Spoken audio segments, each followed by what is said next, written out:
Now I am going to describe a few things about implementation of MIP, which is used in the control calculations. So first we will describe how the pitch angle is calculated. As shown in the schematic, the pitch angle is the angle between the local z axis, which is the zi or zv, with respect to the body z axis, and the pitch variation happens along the x b zb plane.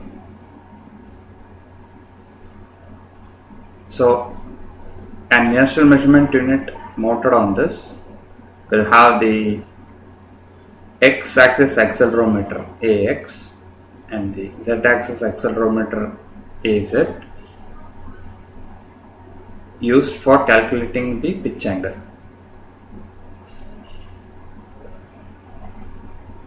A filter known as complementary filter was introduced in this paper, Nonlinear Complementary Filters on the Special Orthogonal Group,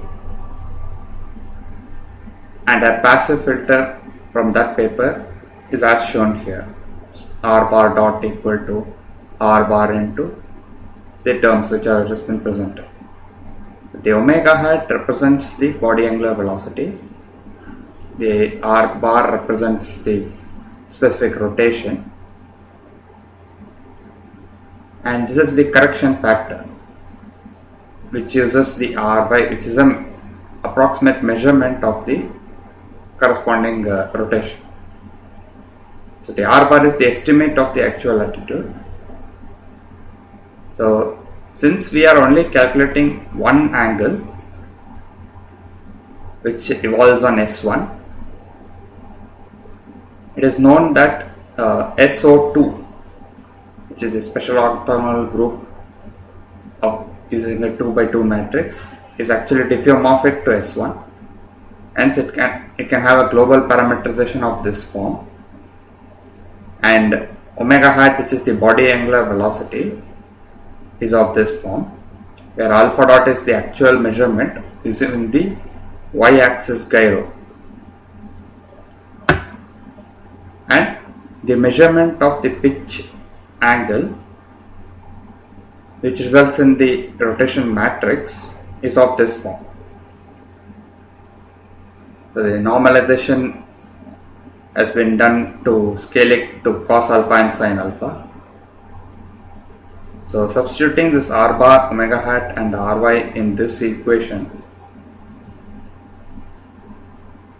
we get 4 equations, but all of them are exactly the same equation, which is the alpha dot equal to the actual measurement, alpha bar dot estimate pitch velocity, is equal to the actual pitch velocity measure minus a correction factor.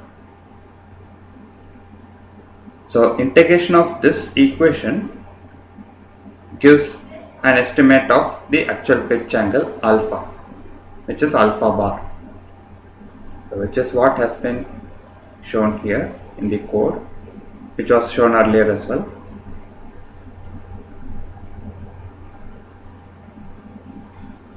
So this is the function calculator, which is the W by Y is the pitch angle omega y axis minus a constant times.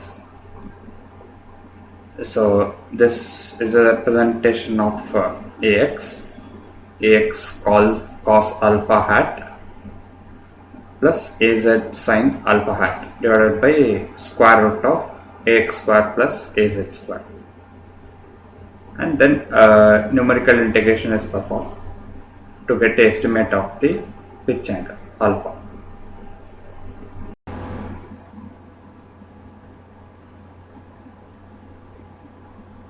Now I am going to describe about the calculation of the motor voltage from the obtained control law, which is the motor torque. This is the equation which governs the brush DC motor. So Vm is the applied motor voltage. So Kt is the torque constant or the back EMF constant. So phi m is the motor angle, phi m dot is the motor velocity. This is the representation of the back EMF. So Rm is the motor resistance, electrical resistance, motor current, motor inductance, the derivative of the motor current. So since the motor inductance is quite low, it is neglected, and the motor current is related to the motor torque as tau by the torque constant, because the motor torque is torque constant times the motor current. So from this you can get the motor voltage as the resistance divided by torque constant into the motor torque, which is the control law, plus the back EMF constant times the motor velocity. So which is shown in the control code. So after the desired control law is calculated, so the control torques, which is control 1 and control 2. So there is an equation where voltage is equal to a constant times the motor or the wheel velocity plus another constant times the motor torque. Next, I will be describing how the motor velocity is calculated. So the motor velocity is calculated using the method specified in this paper, velocity and acceleration estimation for optical incremental encoders. So we do not use the successive differentiation method, as it might cause problems due to backlash, which will be illustrated through this. So for example, assuming this blue color line as the motor side angle and this blue line as the actual load angle. So when the motor reverses direction, so there is a sudden change in the motor angle. So this change happens because of the backlash in the gears.